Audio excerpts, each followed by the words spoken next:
Hello, and welcome back to another Chris McPherson Show Daily Dose. It is time to unpack the Australian F1 Grand Prix as season 2026 of the F1 Championship gets underway in Australia. And as always, when we're going to talk some F1, we get JR Carter back on the line. And JR Carter, I've headed over to the land of the long white cloud to try and find out explanations of why Liam Lawson is Liam Lawson and the way he is. Look, science can't explain it, and I just don't think that's like. I think you've gone on a goose chase over there. Well, it's our first international episode. I think we're nearly 300 total episodes in, or just over, between everything all up. So it's taken us a while, but we've got beyond the shores of Australia. But first race in the books. Certainly a lot to unpack from it. You know, the most obvious place to start would normally be at the beginning, but let's start before the beginning. The formation lap and Oscar Piastri. Oscar Piastri in a car that, like, in cars that seem to just do random things at random times, like where we see Max have a crash during qualifying as well, like of similar ilk. On the formation lap, Oscar's just gone over a curb for a second. The car's decided, hey, I would need to give every bit of torque I possibly can, and into the wall he went before he even lined up on the grid. So a tragic end to this home Grand Prix for Oscar Piastri. Yeah, really tough one. And, you know, it's the second year in a row we've seen someone spin out on the formation lap, which to a lot of people seems, you know, perplexing. But when you've got cold tyres, a car that they're getting used to again this year because it is a new car, and they, you know, as much as, yes, they've had weeks of testing and all these sorts of things, it's still not a whole lot of time considering what these cars have in terms of power and everything else that they're trying to control. You throw that in, you know, there was obviously a slight error in judgment as well from Oscar, as there was, as you said, with Max in qualifying.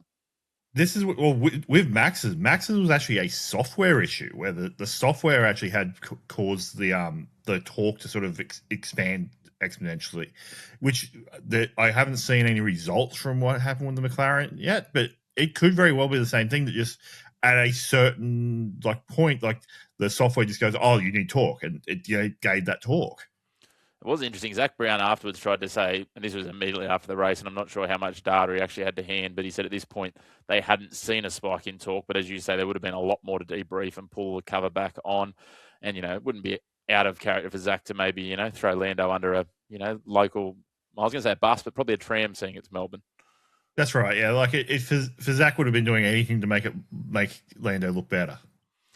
Speaking of people that couldn't start the race, Nico Hulkenberg was on the grid but didn't get any further and got wheeled into pit lane after his car basically just didn't get going.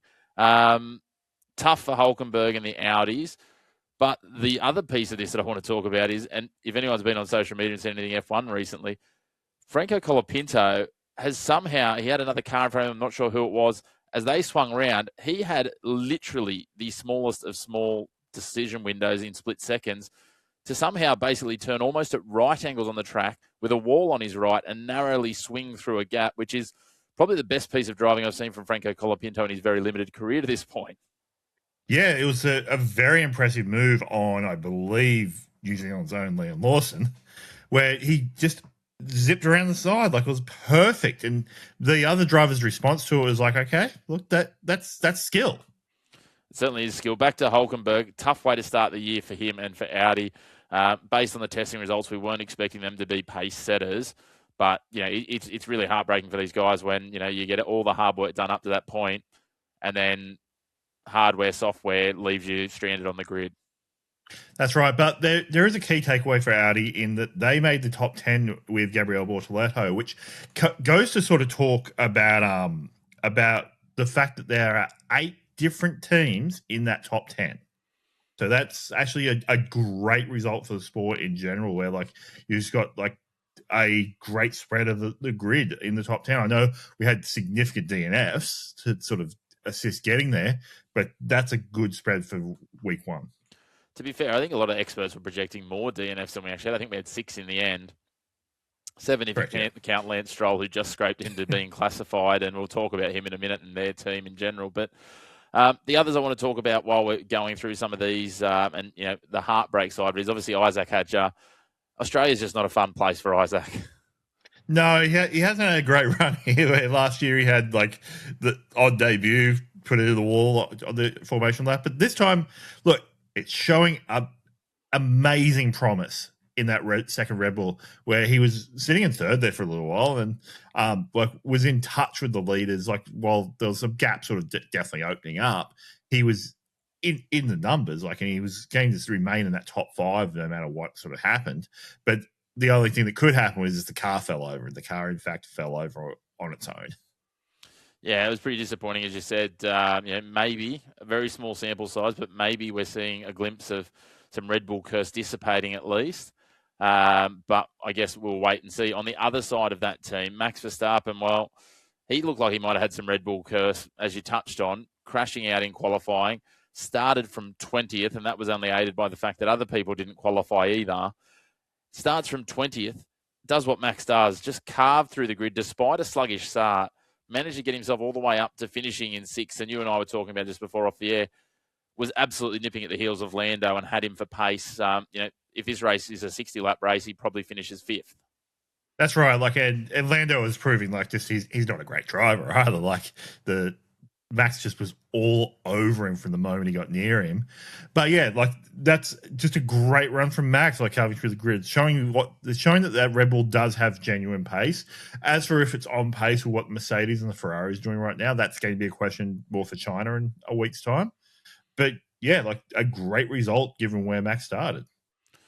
Yeah, it certainly was a good result. Another result that I guess on the surface of it, if you just take it completely at face value, that looks pretty good is for Ferrari, a 3rd and 4th place finish. But when you have a look at the opportunities that presented them to them in this race, I feel that, at least not pushing harder for, those 2nd and 3rd spots and, potentially pushing up against Antonelli comes down in a large part to the fact that they made some poor strategic decisions. Shock horror. That's right. We've seen some champagne Ferrari during this actually I'll go borrow something from the RA League broadcast, and maybe it's peak Ferrari that we're seeing right now. It is peak Ferrari. I think Paul Lewis Hamilton's he seemed quite surprised. That first virtual safety car comes out. The 2 Mercedes go in, double bank their pit stop essentially, not quite because of the slight gap that they had. They were in and out, which was quite well done by them. Ferrari, Lewis is there wanting to come in. He then realizes that, no, we're not sending him in. And I think from the radio communications, he assumed that they'd sent Charles in. But then he realized that they hadn't sent either of them in, and he gave him a good bake for it as well. That's right. Like it's just classic Ferrari strategy where they will not listen to a driver on like who's actually driving the car at the time. Like as far as they're concerned, like they're some sort of computer controlled character, like where they're clicking and sort of dragging them in place. Like they've got no actual agency of their own when they're driving that car.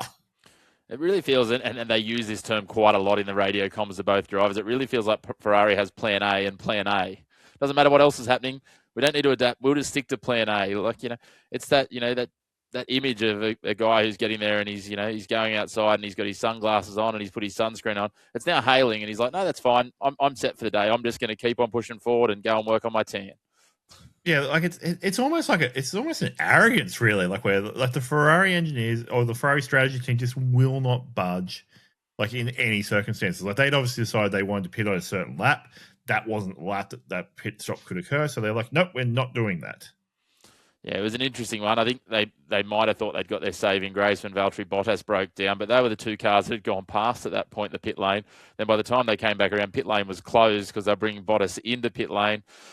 You can't rely on these things, and it shows that, you've got to adapt. I think Ferrari were then confident that there was going to be too much tyre degradation, but even at the end, they weren't closing the gap significantly on the Mercedes, and Mercedes, on that point, it's a perfect transition. A deserved one, too. 2 good drives by George Russell and Kimi Antonelli. Obviously, their cars have some sort of leg up, as we saw. And again, back to the Ferraris, they talked about this. Once the pit stops had been made, they were still only, I think it was 5 to 7 seconds behind the 2 Ferraris. So they were picking up time on them after the pit stops very quickly. So for the Ferraris, they seem to be lacking something. I think the Red Bulls will be the same. This pressure piece, which, again, is only going to be 7 races. So it'll be interesting to see what comes from there and what the cars do. It'll be then Monaco. I think it comes through to Canada. And we'll talk a bit more about calendar in a moment. But it comes through to Canada, June 1, and then it's Montreal, and away we go. Montreal. Canada is Montreal. Monaco. My geography is on fire today. They both speak French. No, exactly. But that's now a situation that Mercedes, they can potentially set up a fairly sizable lead in the championship if they can, ostensibly finish 1 and 2 for most of the first 7 races. That's a big foundation and footprint. It is, and like there's a different attitude from the Mercedes drivers to the rest of the grid as well, where the rest of the grid are sort of very critical of these new regulations and like how the cars feel, whereas George Russell and Kimi Antonelli love these, like, and have verbally sort of repeatedly stated they like the new cars. So like the cars sort of seem to work for those two drivers as well, like where they fit their driving style and like that sort of like strategy in the car type thing as well. But at the same time, Mercedes seems to be running a different unit to everybody else. So, yeah, it'll be interesting to see those other cars running Mercedes, whether they start to close that gap. Notably, too, for Kimi Antonelli, equal best career finish for him. You feel, though, if these cars are continuing to perform at this level, that somewhere in that first 7 races, if he can, get things together, he will, he's a good chance, a very good chance to chalk his first career win. Absolutely is. Like it's going to happen. Like it's a matter of time now, as opposed to like a matter of if. Where while that Mercedes is performing that way, he's a good chance. Particularly like something will happen to like George Russell at some point. Like things go wrong in cars. Like it might not even be George's fault when it happens, but Kimi will get that opportunity. Yeah, it'll be interesting to see how that all plays out, especially if they are 1 and 2 quite comfortably throughout the year, whether they try and set up George for an almost unassailable lead after 7 races, whether team orders and things like that will come in. We'll wait and see. It's always fun. At the other end of the grid, we have our Sunday drivers, very literally, Fernando Alonso and Lance Stroll in the Adrian Newey designed, what appear to be Volvos, not Aston Martins, stopping for lunch and a picnic partway through the race. They've gone to the old school service station where you pull up and honk your horn and wait for the people to come out while you have a sandwich and they fuel your car up, JR. Yeah, it's like it harkens back to like the glory days of Mount Panorama, where like a team would have like a major mechanical issue at Bathurst and then be out for 30 odd laps, and then they're like, well, we want to get out there for the sponsors, so they'll take the car back out hours later. Yeah, it's interesting. We were talking about it again, but off air in the lead up. It almost feels like, because obviously there was all the talk leading up to it around the vibrations in their backs and nerve damage and all these other things, and around the fact that they may not even compete in the race. It just reeks for me that the FIA, obviously Alonso's car had some mechanical issues, so they retired it, but it reeks to me of the FIA tapping them on the shoulder and essentially saying, you have to show us that you essentially did absolutely everything you could to get your cars classified. And so they got to a point, they went, okay, how many laps do we need to do? Right, we need to do 70% of 58. Okay, we need to get through 41 laps. Cool. We're not in any rush once we drop to the back of the grid. Hey, Lance, you want to get out? You want to go to the bathroom? Need to do a number 2. So take your time, mate. As long as you stay within 15 laps of the leaders by the end, we've done what we need to do. It's very much, I handed in my exam, but I sat there and I draw pictures on it. Like I handed it in. I've ticked it off. I've done the bare minimum.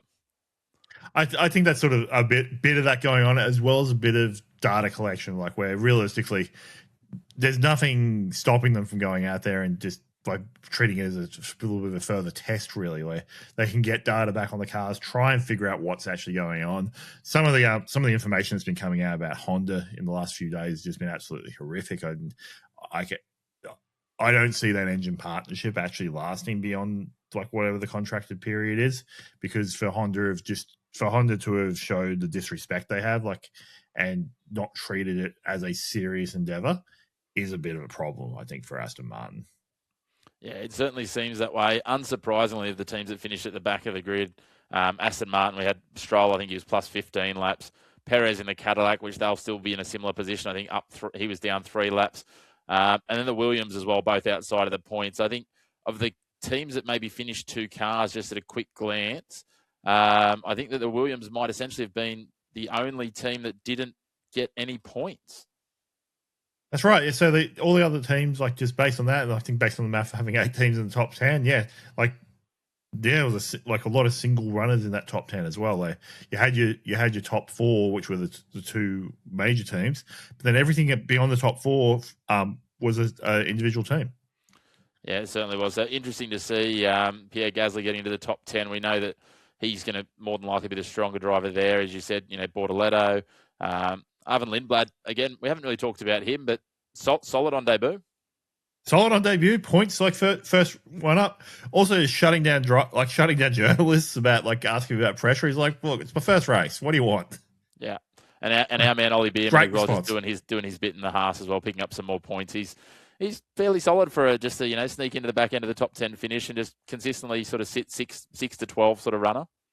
Yeah, I think the mid pack battle this year is going to be pretty interesting to watch because like they're all very evenly matched, but they're all getting amongst it early too. So they certainly are. The other piece, obviously, with the change in the regulations, we talked about the Mercedes and it potentially being their year, the overtaking, and I tell you what, it looked exciting for the first 12 laps, but it was essentially just people exchanging spots. And I know you've got a strong view on this around, just overtakes for overtake's sake. that's right. It felt a little Mario Karty where like what would happen is you'd get overtaken, then you'd have then while you're behind, you get more boost again. So it was just a game of like whose battery was like who had better battery usage. Because effectively, like you are evenly matched, like in terms of what battery you have available, and the drivers aren't idiots. Like they know how to manage this. So while they were being on equal footing and managing their battery, they were just swapping places back and forward. And while it made for incredible television, it looked great to watch, it had no real substance or like effect on the overall results. Yeah, well, that's exactly right. I think, it was excitement for excitement's sake, but it wasn't, as you say, material in the end. The only way it's going to be material is if an incident somehow happens just as that happens, or you find yourself at the right point of the track where you can then extend out with no overtakes happening, which might be interesting in places like Monaco where you're still going to be limited on overtake spots. It might really come into its own there, but a wide open street track like Australia, not going to be the case. Speaking of tracks, and we talked about it before, there's 7 races at the moment scheduled, including the one just gone before these new regulations take place. But 2 of those races are, I think it's fair to say, in a little bit of a conflict zone at the moment when we have a look at some of the scheduling here. And when we're looking at what's coming up, Bahrain and Saudi Arabia, it looks like that they will more than likely, it's getting more and more likely by the day. I'm going to put in the 90-something percent here that they're not going to go ahead in early April. I mean, we're talking about essentially 4 to 5 weeks from now that these races are scheduled for. I can't see them proceeding, JR. And the talk at the moment is whether they will replace one of them potentially. And I think you alluded to it, maybe with back-to-back Japan Grand Prix because they're set up. There was talk about Portugal and maybe another European track replacing them, but there's just not enough time to organise everything, including just the logistics of getting teams there, let alone an actual race weekend. That's right. And realistically, I think we will know what's happening with those races by the end of this coming weekend at China, where they'll have to make an announcement because a lot of the logistical side of things feeds from China's race, where the logistics, like some stuff goes ahead past Japan and goes straight to Bahrain, like in terms of the team sort of infrastructure. So we'll be watching this space, but yeah, I wouldn't even expect us to get to China's opening press conferences before they've actually made a decision on what's happening with these 2 races. Like it's absolute tragedy that sort of what's occurring in that area at the moment, but it's forcing the hand of the FIA. That said, though, like the FIA's done this sort of thing in the past. Like during COVID, we had double up races. Actually, I think we had that during some of the 2021 season as well, where double up races are a great way to sort of just even the playing field. And you can add variety of those double up races too, so 1 week they'll have one set of tires, the next week they'll put the different set of the hard, like the C5s versus the C2s or something. Like they'll be able to change it up enough to make it meaningful. Yeah, they've got a few options at their disposal there, right? They can, the other option they've got under the FIA mandates is they can change the required number of pit stops as well. I mean, you're only going 1 to 2, just making sure they've got them if you do that. But again, it's enough to add some variety. I think, though, that we're going to have to accept the likely outcome is, from reading the tea leaves at the moment, we're going to lose at least one race because I can't see them going more than 2 back-to-back in Japan. And I understand logistically they can't get the cars and everything else to Miami early enough to do back-to-back on the other side at Miami. So I think the reality is, I mean, we've got a pretty full calendar, as we talked about a bit last year anyway. So it'll be tough because we lose a race, but that's the reality in the scheme of what's going on in that part of the world where those races are scheduled. It's not that big of a deal, I don't think. That's right. And something to keep in mind, like I would still imagine, like just based on sort of what's going on with the whole thing, I would say Azerbaijan and even Qatar and Abu Dhabi later in the year are still at risk, and they can get ahead of it with those races. Like they can really, because like this wasn't really something that was on the minds of anyone like a few, like even when the Bahrain testing was on, this wasn't superly on the minds of like being a potential outcome. Now it is a potential, like a genuine potential outcome. So they'll be planning ahead around Azerbaijan at the very least, I believe. Yeah, well, as you say, they've got lead time to it. It's about 6 months. It's maybe September sort of window, I think, from memory. It is. So they've got a bit of time there, but I think it'll be a very active, ongoing piece where I don't know they'll make a decision on the likes of Azerbaijan just yet, but they'll be making a decision in May at minimum, so that they've got lead time and can go and find, whether they go to somewhere like a Portimao or one of those sorts of tracks that's not in action at the moment. We've got a number of countries that are waiting in the wings that want races in the coming years. So it might be interesting to see who can mobilise on a sort of 16 or 18 week time window maybe. But we'll wait and see. Hopefully, for the sake of world geopolitics and everything else, because we often get into that sort of realm on our shows. Very serious over here. Hopefully that's all resolved, and the wonderful cities that are the likes of Baku can host their races. But the FIA obviously some work to do to try and juggle all the moving pieces.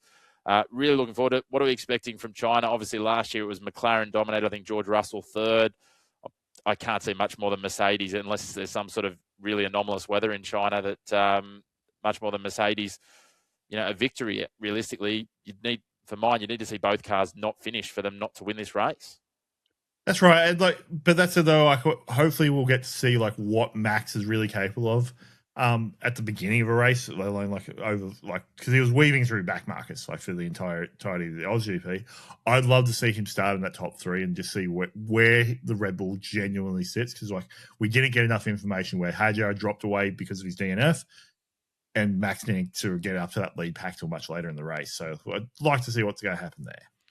Well, I'm going to put it out there and just say that if we have 20 or more finishes, or even 19 or more finishes, we're going to see a McLaren finish outside the points.